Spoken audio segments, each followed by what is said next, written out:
Okay, before I get into the meat of this video, quick disclaimer, I am only a diamond player and this is my own personal understanding of the game, so if I explain something incorrectly or poorly or miss something out, please let me know in the comments to not only prevent misinformation but also so I can improve my own gameplay. Okay, with that out of the way, let's get into this video. What is crosshair placement? Crosshair placement is simply where you place your crosshair relative to your surroundings, and although trivially simple to understand, good crosshair placement can be more than difficult to implement.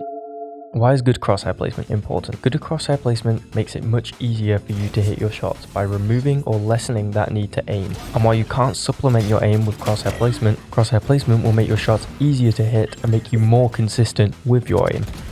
Part 1. The fundamentals. The first and most obvious rule is aim at head level. I'm aware this rule is plastered across every guide, however it is for good reason. In Valorant, headshots always do more damage, and thus you want to hit as many as possible. By always keeping your crosshair off the ground and at head level, you no longer have to adjust vertically to hit the head. This simplifies the aim motion to purely horizontal, which is less difficult. Next is to never leave your crosshair in a wall. As of right now, Valorant has 0 agents who can go through walls, so having your crosshair in the middle of a wall will guarantee a larger adjustment. Instead of passively leaving your crosshair in the open, even if you think no one is there, try to edge lock. Hold your crosshair on an edge or a corner so you're always prepared for an enemy to swing or to be standing there. Try to think about which angle is most likely to have an enemy near it. If you only stick to a single edge, you'll be turned around, so when you have cleared a dangerous area, think to change the angle you're locking to the next most dangerous spot. These are the fundamentals to good crosshair placement and should be drilled until they are subconscious to execute. So I recommend looking at some VODs, confirm you're doing this consistently, and if you do not, try to drill them in real games and DMs until they are fully ingrained. Once these two rules become habitual, we can move on to crosshair placement that's a little harder. Introducing pre-aim. Pre-aim, in its most basic form, is aiming at an angle before you can see it.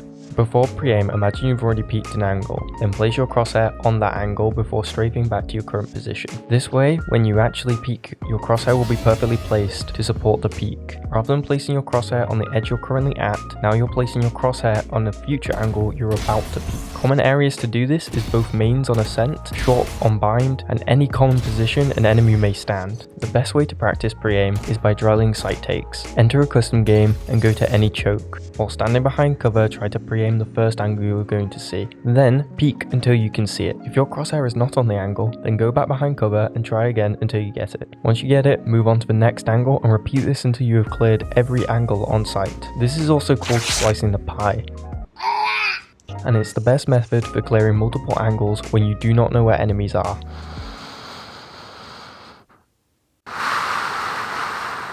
Another useful habit is to leave a small gap between your crosshair and walls. Now, as a human, you cannot react instantly, so giving yourself room or time to react can have an immense impact to consistency and comfort when playing. Without this, it can feel as though the enemies are moving across your screen far too quickly to hit, and they will run past your crosshair and feel impossible to kill. By simply placing your crosshair just slightly away from the angle, you give yourself what feels like more time to react to your opponent. This is because there is a lag time between you seeing the enemy and them reaching your crosshair, giving yourself effectively more time to register the enemy. This tip can be applied over the top of the last two techniques. This is because people tend to peek slightly away from angles, and their head is also smaller than their body, meaning if they're against a wall, their head will not be touching it. Just like last time, make sure these aren't things that you think about and that you just do automatically before proceeding to learn these next techniques.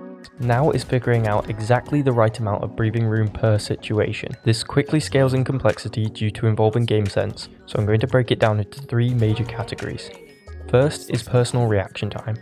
Your reaction time will vary all the time, so you need to acknowledge whether or not you're going to give yourself more or less breathing room. Simply put, feeling slow, make a bigger gap. If you're feeling fast, make a smaller gap. Secondly is the distance from your potential enemy. The closer the enemy, the faster and further they'll appear to move. This is called parallax. It's the same as when close bushes pass faster than distant mountains when you're driving. If you're closer to the angle, then you're closer to the enemy, and thus you must put your crosshair further as the enemy will be moving more quickly. If you are further from the angle, then the enemy will be further and be moving more slowly, and you can hold this angle more tightly. And finally is the type of peek an enemy might perform, which I'll also break down into 3 main categories. First, quick or short peeks. A short peek is when an enemy peeks out quickly before immediately running back to cover, leaving very little of themselves exposed. This is often used when an enemy doesn't know where you are or thinks there could be multiple people waiting for them. Because this peek means they will not be moving far from the angle, then you must put your crosshair closer to it. Next is wide swings. Wide swings are often used when the enemy knows where you are and knows that there's just one of you. They will swing further from cover so that they are hard to hit moving target. For this you want to hold further from the angle, as they will be moving further from the cover. And finally, a walk peek. Typical if the enemies don't want you to hear them, common at the start of rounds or when someone is lurking or flanking. For this you can hold super tight, as they're a super easy and slow moving target. And finally is height and depth. When an enemy is on a different elevation to you, i.e. high or low ground, then you'll need to adjust for the difference in height. For example, when clearing heaven, you need to place your crosshair on heaven too. But there is a problem, and that's that the closer you are to the high ground, the higher the high ground seems to be. You can think of it like a right angle triangle. This corner is your opponent's head, and this is your head. Connecting these lines, you can see the angle you have to aim at. And as your opponent gets further away, you can see you actually have to aim less high. And when your opponent is closer, you have to aim practically straight up. How does this apply in game? Well, imagine here on Ascent. If I'm stationary, then you can see how the enemy's choice of distance from the angle will change his head level, which can make it tough to choose where to place your crosshair. In this situation, there are 3 places you can put your crosshair. Número 1. It's to pick an extreme. If you feel like your opponent may be close to an angle, then it's wise for you to put your crosshair on the higher up head level.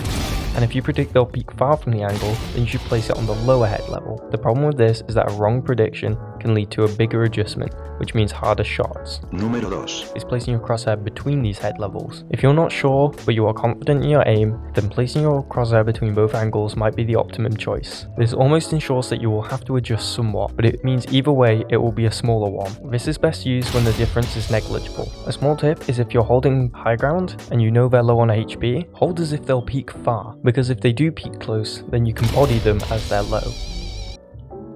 And that's it. Everything I know about crosshair placement. Thank you for watching. Like the video if you enjoyed it, subscribe if you want to see more, and I will see you in the next one. Bye.